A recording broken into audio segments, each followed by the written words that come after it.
Hi, అందరికీ నమస్కారం. నేను మీ పల్నాడు పిల్లని. ఈరోజు ఉప్పు గోంగూర పచ్చడి ఎలా చేయాలో చూద్దాము. గోంగూరని బాగా కడిగి ఆరబెట్టుకోవాలి. ఇలాంటి చిన్నుల గిన్నెలు వేసుకోండి, వాటర్ ఏమైనా ఉంటే కారిపోతాయి. తడి లేకుండా ఉండాలి, పచ్చడికి కదా, మళ్ళీ పాడైపోతుంది పచ్చడి. ఒక ప్యాన్లో వేసుకోండి ఆ గోంగూర మొత్తం. 2 స్పూన్స్ ఆయిల్ వేసుకొని బాగా ఫ్రై అవ్వనివ్వండి. గోంగూరని మార్నింగ్ వాష్ చేసుకొని ఈవినింగ్ అయినా ఇట్లా చేసుకోండి, తడి ఉంటే మళ్ళీ పాడైపోతుంది. బాగా ఫ్రై అవ్వనివ్వండి. ఇంతకు ముందైతే గోంగూరని ఉప్పులో ఊరబెట్టి పట్టుకునేవాళ్ళు, ఇప్పుడు అలా ఏం లేదు, నార్మల్గా పట్టేసుకోవచ్చు. గోంగూర ఫ్రై అయిపోయింది, స్టవ్ ఆఫ్ చేసి ఇప్పుడు మిక్సీ జార్లోకి వేసుకోండి. 10 రెబ్బలు చిన్నులపాయలు వేసుకోండి. 1 స్పూన్ సాల్ట్ వేసుకోవాలి. ఇప్పుడు మిక్సీ పట్టుకోవాలి. మరీ మెత్తగా మిక్సీ పట్టకూడదు, ఒక్కసారి తిప్పుకుంటే సరిపోతుంది. ఇప్పుడు మనం పట్టుకున్న పండుమిరగాయల పచ్చడిని ఆ గోంగూరలోకి వేసుకోవాలి.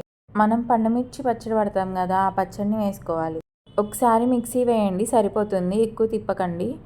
చూడండి ఎంతో టేస్టీగా ఉండే ఉప్పు గోంగూర పచ్చడి రెడీ అయిపోయింది. సబ్స్క్రైబ్ చేసి చిన్న లైక్ ఇవ్వచ్చు కదా ప్లీజ్. బాగా మిక్స్ చేసుకోండి. మిక్స్ చేసుకొని తిరుగుమాత పట్టుకోవడమే. మనకి ఎంత కావాలో అంత, ఎప్పుడు తినాలనిపిస్తే అప్పుడు వేసుకోవచ్చు తిరుగుమాత. స్టవ్ ఆన్ చేసి ఒక ప్యాన్ పెట్టుకోండి. ఆయిల్ కొంచెం ఎక్కువే పడుతుంది, 6 to 7 స్పూన్స్ వేసుకోవాలి. ఎండుమిరపకాయలు ఒక 2, పచ్చిశనగపప్పు 1 స్పూను, ఆవాలు 1 స్పూను, జీలకర్ర 1/2 టేబుల్ స్పూను వేసుకొని ఫ్రై అవ్వనివ్వండి. ఫ్రై అయ్యాక ఒక ఆనియన్ని కట్ చేసుకొని వేసుకోండి. బాగా ఫ్రై అవ్వనివ్వండి. కొన్ని కరివేపాకు రెమ్మలు కూడా వేసుకోండి. ఇప్పుడు మనకి ఎంత పచ్చడి అయితే కావాలో అంత పచ్చడిని ప్యాన్లోకి వేసుకోండి. మేము కొంచెమే వేసుకుంటున్నాము, మిగతాది స్టోర్ చేసుకుంటాము. ఎప్పుడు తినాలనిపిస్తే అప్పుడు తిరుగుమాత వేసుకొని తినేయడమే. ఇప్పుడు టేస్ట్ చేసి ఎలా ఉందో చెప్తాము.